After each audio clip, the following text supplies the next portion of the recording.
Hey there, thanks for coming. This is my deck profile for a standard Nubatama deck.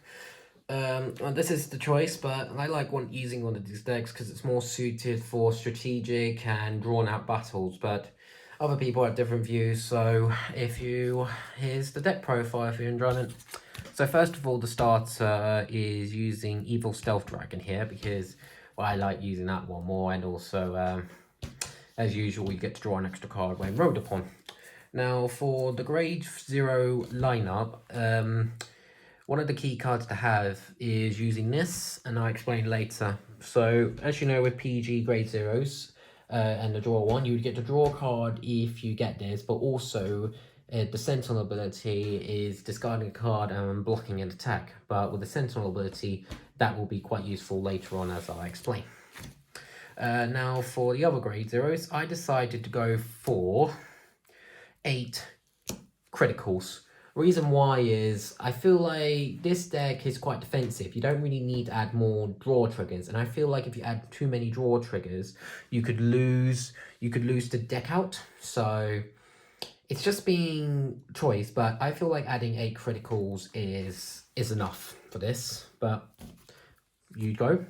And then lastly, adding 4 heals because it is quite important to recover damage with this deck, so you get extra Soul Blast, Counter Blast, sorry, as well. Now, for the grade 1, I chose to use 4 Evil Stealth Dragon Kuragani. Now, it's got quite a good ability, because if you Counter Blast, Soul Blast 2 cards, you get to return this card back to your hand from the rear guard, and then you get to call up to two Evil Decoy tokens from you to your rear guard.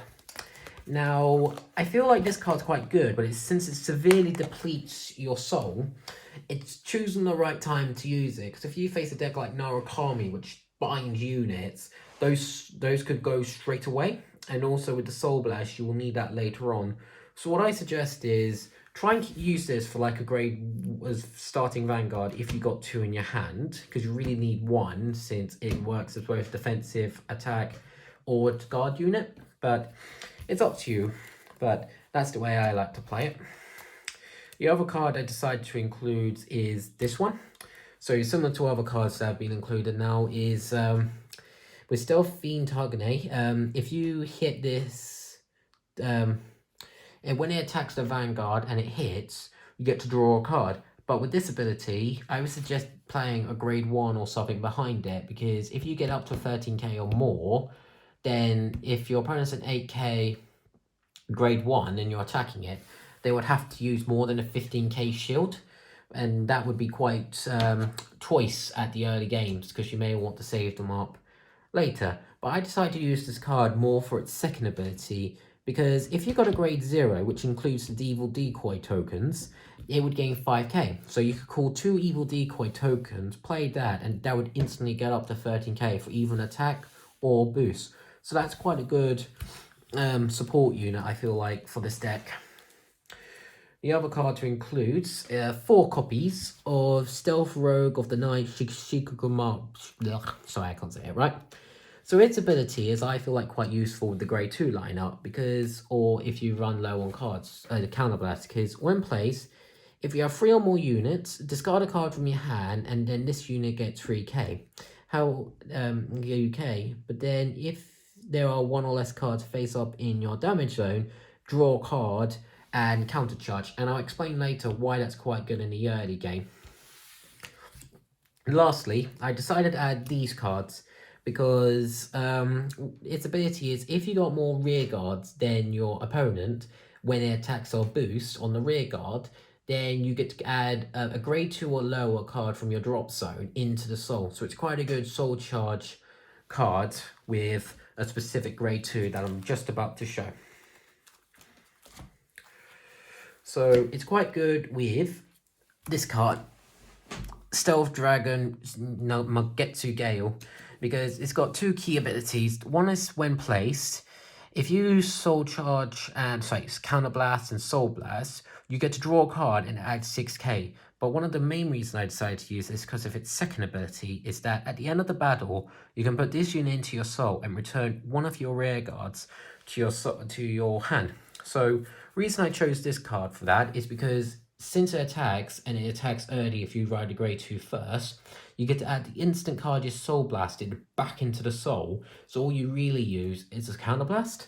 But then the reason I decided to add the grade 1 here is because if you use that, you can discard a card that you probably don't need, because maybe if you have too many grade 3s or you don't really need a grade 0 in your hand, you get to get that card straight back and redraw and add power. So overall, I feel like using these 3 cards works in great synergy.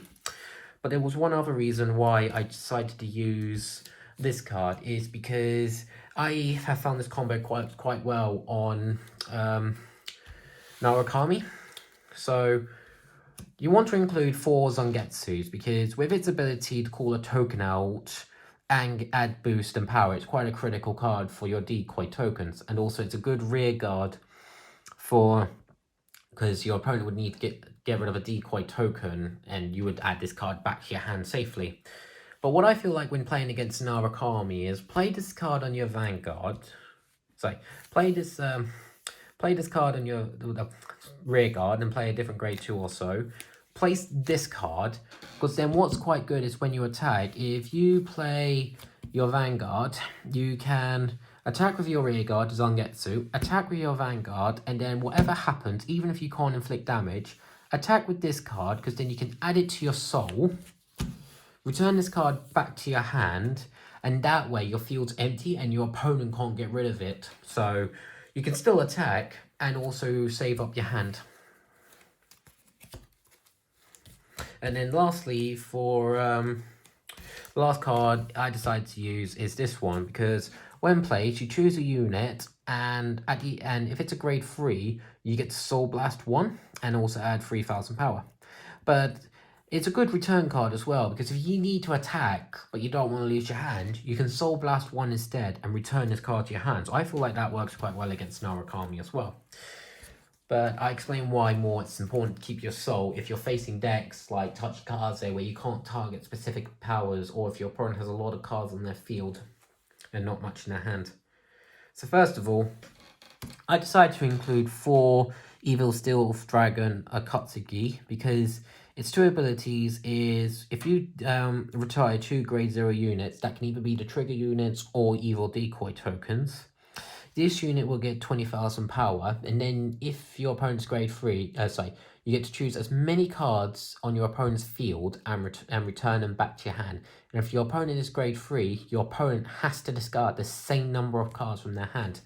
So going second on this one may not be actually this bad for this deck, because you get more abilities out of it that way. But it's up to you, of course, because one of the main cards I decided to use this for is because it's quite good with Stealth Beast Kurtzi, because if you Soul Blast 3 and discard 2 Sentinels, this card gains 15,000 power until the end. But also, if your opponent is grade 3 or greater Vanguard, you return all your opponent's hand cards to their hand, and even if any card was returned, even 1, your opponent has to discard 5 cards from your hand.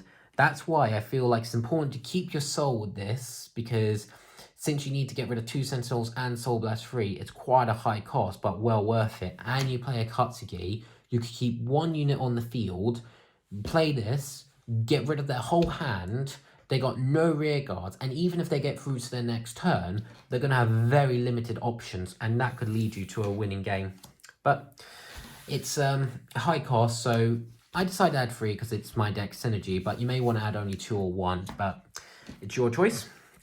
And that's why I decided only to add 3 Jummy Congo units, because I feel like it works great against decks that require large hand size, such as Pale Moon before the ban list, because then it can only have a certain number of cards. But if you play one of the other grade 3s first, and then you play this, you limit that hand even more to only 4 cards for the rest of the time, and that could lead them to having problems mounting a full attack.